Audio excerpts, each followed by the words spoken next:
Hello, and welcome back to Andromeda.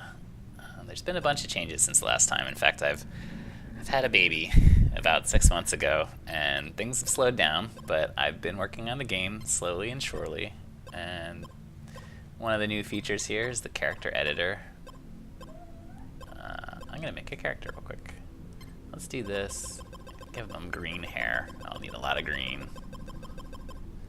Make it a little punk rock. I'll bring these down. It's really basic character editor right now.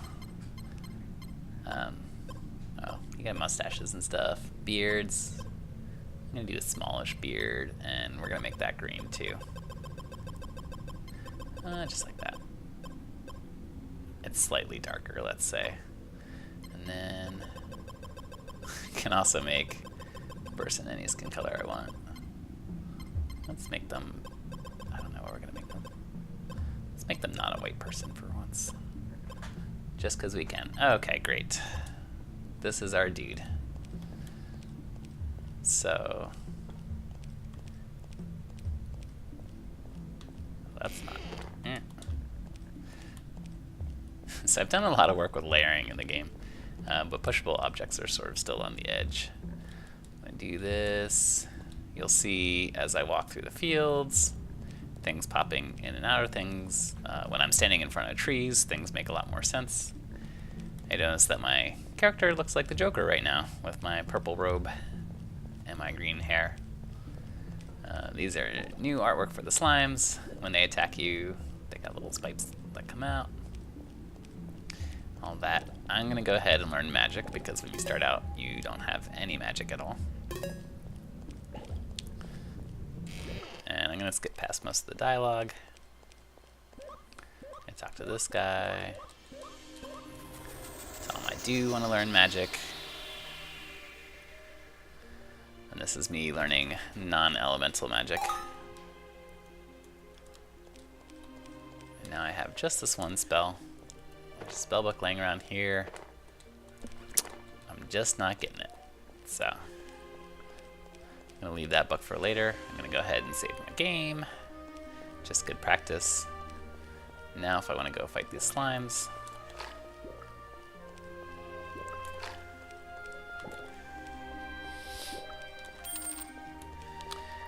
then I can fight them pretty effectively. One of my issues in making this game in general is that I've had so much practice at this that I'm gonna make it look pretty easy, and that is not what people find it is when they play it themselves.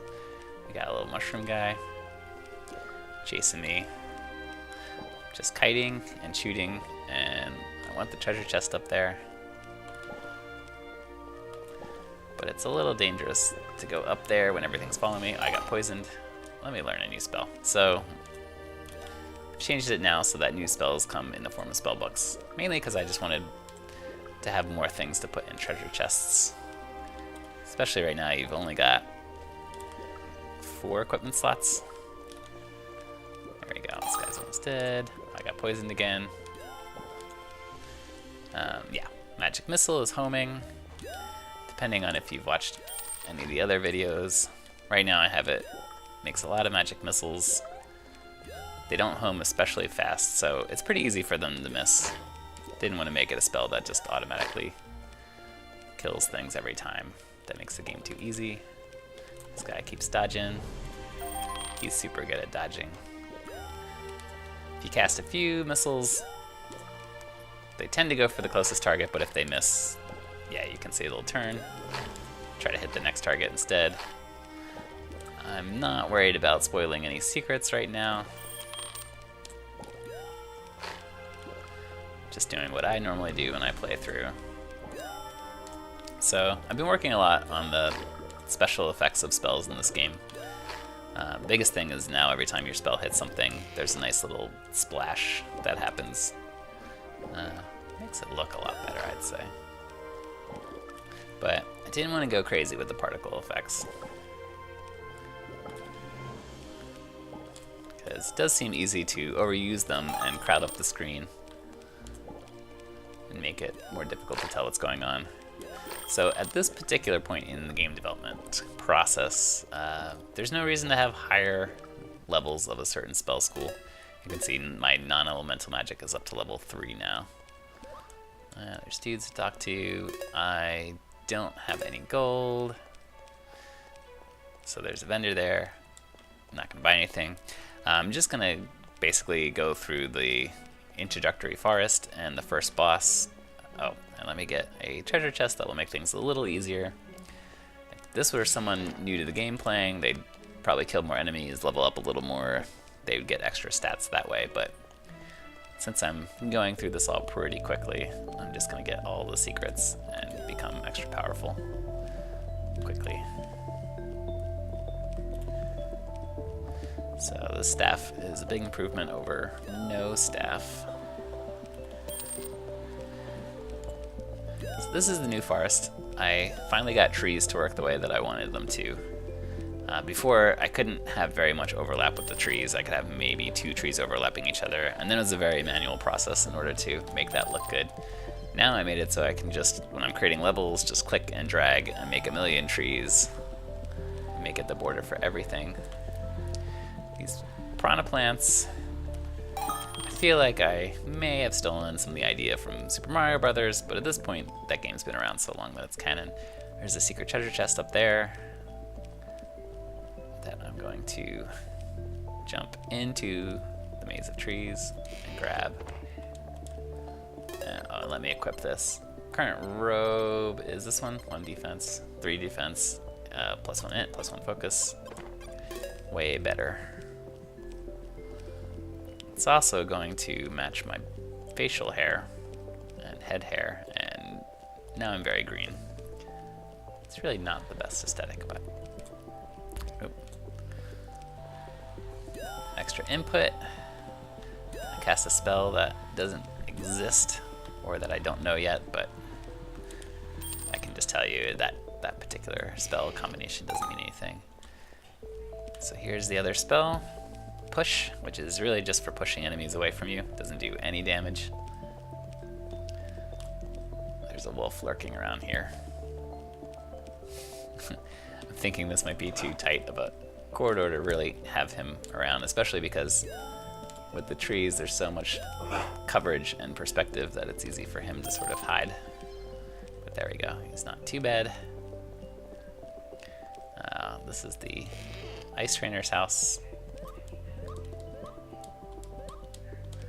but I don't have the item that I need to learn ice magic, so I'm going to skip him for now. This is a good time to use Push.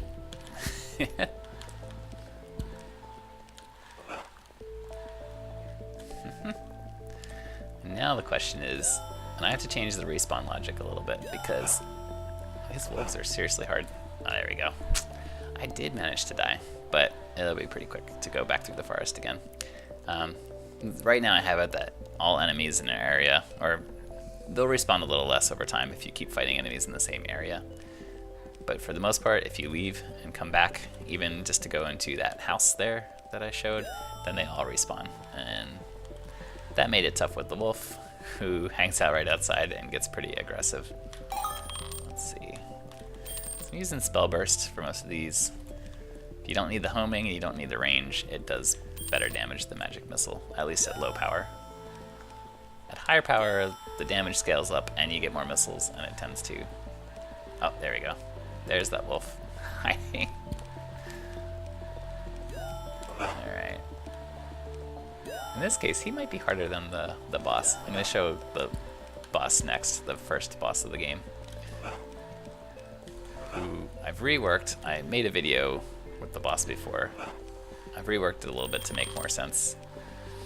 I didn't think it made so much sense for a flower to be shooting poison all over the place if it was a nice little flower like this. So now the boss shoots water orbs. It's got sort of a rotation of attacks that, as I get its life down, change up. I'm going a little bit just to show off both spells on the boss, but really, I think for most people that's going to be the spell that does the trick. Because then you can hang back further, dodge a lot more effectively. I'm probably going to make this look easy, because I've played this boss a lot. But the attacks it uses should get more aggressive as it gets lower on life, too. And I should probably get hit by something just to show off what that even looks like. So yeah, there's a satisfying little splash when... Oh, you know, that was unintentional. Satisfying splash when the water bubbles hit something. If they don't hit anything, they just sort of fade away on their own. I think I'm okay with that. There we go. That's the first boss. This is the item which will allow me to learn a new school of magic, so I'm going to... Okay, the wolf didn't respawn. There's always a random chance of that happening as you kill more and more enemies in the area, like I was talking about. So, time to learn ice magic. I need to get myself some good snowflake particles or something. Right now it's just all these little crystal-y ones, but there we go. And now, this is ice magic. It's not necessarily more effective. Mostly it's just got a different attack pattern than some of the other spells at this stage. I think I will be adding a slowing effect to it. Yeah.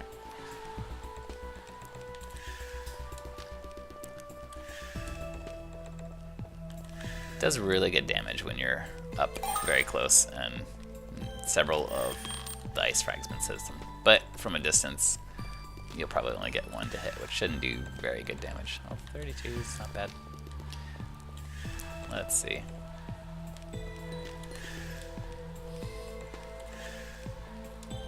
Oh. And I should point out that now that spellbook that we saw right in the beginning, that I couldn't read, it's just been sitting around. Now I can learn a new spell from that. However, ice magic, very new to the game, and I have not created another spell yet. One other little thing is I've made little destructible secrets in the game. That's why there's this weird mound sitting around here. But when I hit it, you may be able to see that there's some cracks in there every time I hit it. Eventually you can break through, and here's a secret entrance to a generic treasure cave containing 9 gold. That's not the final location of that secret, or really, there's going to be a number of secrets that are like that. There should be a slight visual hint to help with that. But for right now, that's just sort of a placeholder. The whole idea really is that I'm making a series of levels just for testing the major features of the game, because I don't want to get too far along and decide that what I'm doing isn't working, or that there's some new feature that I ended up creating that I wish I had included earlier in the game, especially if it becomes some major plot point. So that's about what we're up to. A couple other little caves and side areas, but those aren't really incorporated yet in the game. I'm still working on all the little fine details, spell mechanics and whatnot, before I go crazy with creating new levels. See, these wolves are much easier to fight when you're out in the open, although they're still super fast and dangerous. I could use my magic missile too, except then I'm hitting other wolves, which are going to come and attack me. There we go. Sounds like I managed to hit a few more wolves down there. Ones that are way off screen. There we go. This is actually a very safe way to kill these guys. And then these Ents. Still kind of figuring out what they should do. It doesn't feel quite right now, but they're one of the few enemies that has a projectile attack. And it's a little bit homing, and so you have to take some care to dodge it.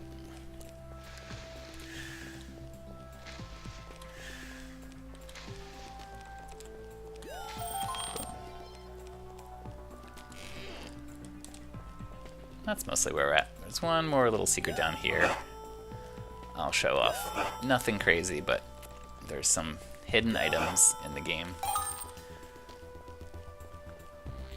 And let's see. Oh yeah, here we go. Very special tree. It's here. With the helmet in it, which I will now equip.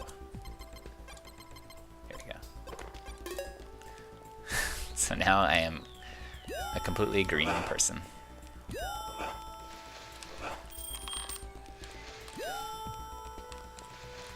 Alright. So that's about all the stuff that I had for now. But I will update later when I have more to show off. Thanks for watching.